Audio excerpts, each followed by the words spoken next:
The Bakersman Collective presents.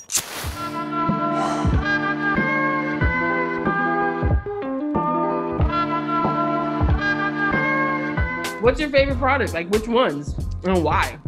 Obviously, like candy, baked goods is super classic, super traditional for infused stuff. Everybody knows it, loves it, wants it. But we actually really want to do more nutrition-focused products. I have just realized from being here and working, at a dispensary, seeing what the market is like, also just doing research on edible companies in general and it states that everybody makes the same shit. Yeah. Everybody makes cereal bars, brownies, cookies, and candy. Like, that's it. That's everything. And we saw the lane where if we're in a medical field and the consumer is a medical patient and they're going in to pick up an edible because they can't smoke for whatever reason, and then it's this heavily sugared edible, they probably have some kind of diabetes, or they try to look at their glucose levels. So right, the market here is a lot older, also Oklahoma specifically.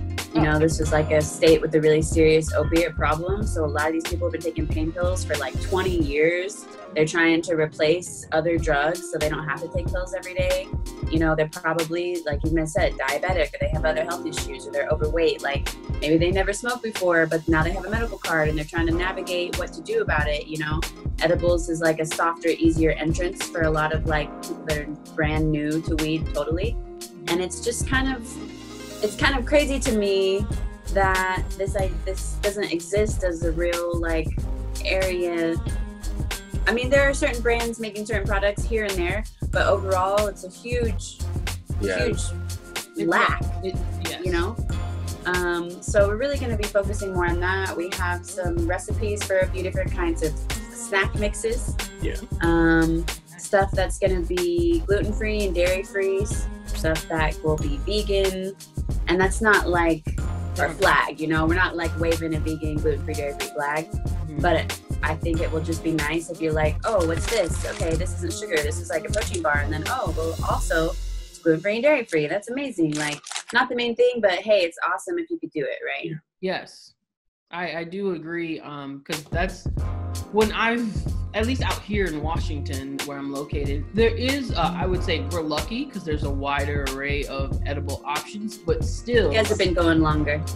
For sure. But still, like, your options, it gets creative. Like, I saw some infused coffee and I was like, okay, that's cool. Like, like some people are out there, but it's not pervasive enough in all markets. And so I feel like then that, like, just because I'm in a safe haven doesn't mean other places need to expand. Like they need companies like you. And I wouldn't say majority of those products have those gluten-free or vegan options. Right, just an option, Yeah, just give them an option, because I know a lot of people that don't do sweets like on a regular day. So if I don't do sweets, then why would I buy candied edibles?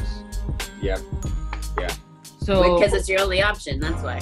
Yeah, and I mean, I love it. I'm fine with the sugar, but I also need to watch my sugar intake. So finding a bag of chips was amazing. Finding pretzels. Awesome. Like, okay, let me try that. And that way you can mess with the flavor a bit. For sure. And we've gotten to experiment with that too, using different kinds of flour to infuse stuff. Trying to do more like thoughtful food pairings and matches with different strains. That's smart. Yeah. I like it.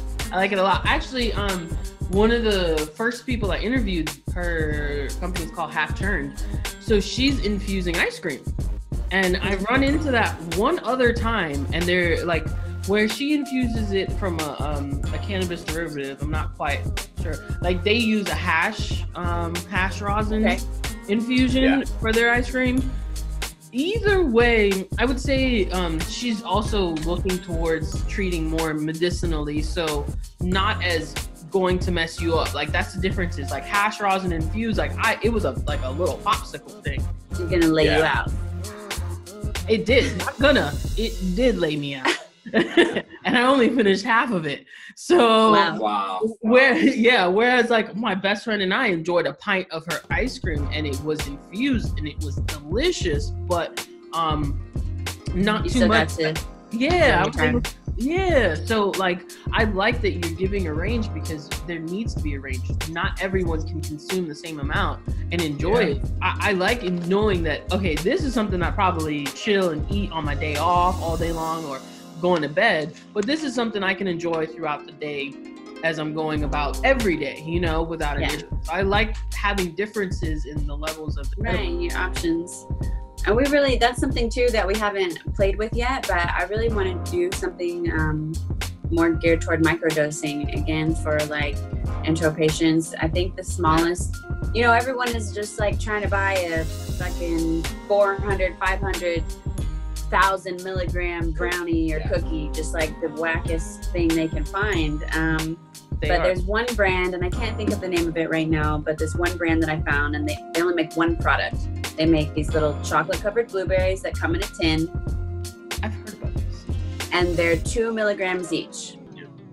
Mm-hmm. And it's just genius. It's just a genius concept because, again, you know, thinking about new users or people that are not, you know, not smokers or trying to go through their day or, you know, maybe dealing more with behavioral issues or anxiety problems. And I mean, a whole tin of 2 milligram anything is perfect because it's small. It's so minor. You're never going to get to that point where you're like, I need to go lay down. You know? But if your system needs the THC, it's perfect because it's 2 milligrams of it, you know, in your system. And that, going to that point, here in Oklahoma, they're allowing kids that have like a medical card with like medical problems dose at school. So right, like underage. A smaller dosage edible is always going to be better than them having to try to figure out a dose for them at school. You know, if they were to eat, you know, somebody that's like epileptic. Yeah, epileptic. They're, you know, just way younger than us, and their tolerance is probably not, you know, they'll eat a gummy, one of those, and you know they'll fall asleep in class, and that's not the point. That's not why they use it. So you know those smaller dosed edibles are, you know, one of the I agree fully. It speaks to I'm trying to remember the exact word. That's why I've been sitting here thinking why microdosing is a thing. It speaks to the cannabinoids and how they get digested, not just their digestion, but how your body processes them. And so their efficacy, I believe CBD, just for example, has an increased efficacy at a smaller amount. Like, so, right. And it's like, it's not bimodal, but it's a very specific term, which I'm gonna have the editor drop across the screen once I go back and look it up. But yeah, you can still get the same effect with less, and it's been proven. So, I mean, why go for the big guns when you might be inhibiting yourself by trying to swapping edible? You know, and now you've crossed into the zone of, oh my gosh, I think I'm gonna die because I'm you're not educated enough, and no one wants that. But we've done it. We've all done it. No one wants. We've all done it. A very common experience. Right, and I just feel like there are ways to make dosing easier, and I think people would appreciate that. Yeah. Yes. When I went to the dispensary, I was taking someone on their first dispensary run, and it was a very long conversation with a bartender. But she was like, well, how do I take it? And so then she's like, okay, well, you start with like a piece of it, and then, or you could do you start with half of it or a fourth of it, and then you move on to the next stage of this amount. Well, wouldn't it be easier if you like pre-cut it for me in these little things so I can survive? Like, wouldn't it? But that concept is individual servings. Yeah, and I mean, they had individual servings, but 10 milligrams is still a bit much for someone who's never done cannabis at all.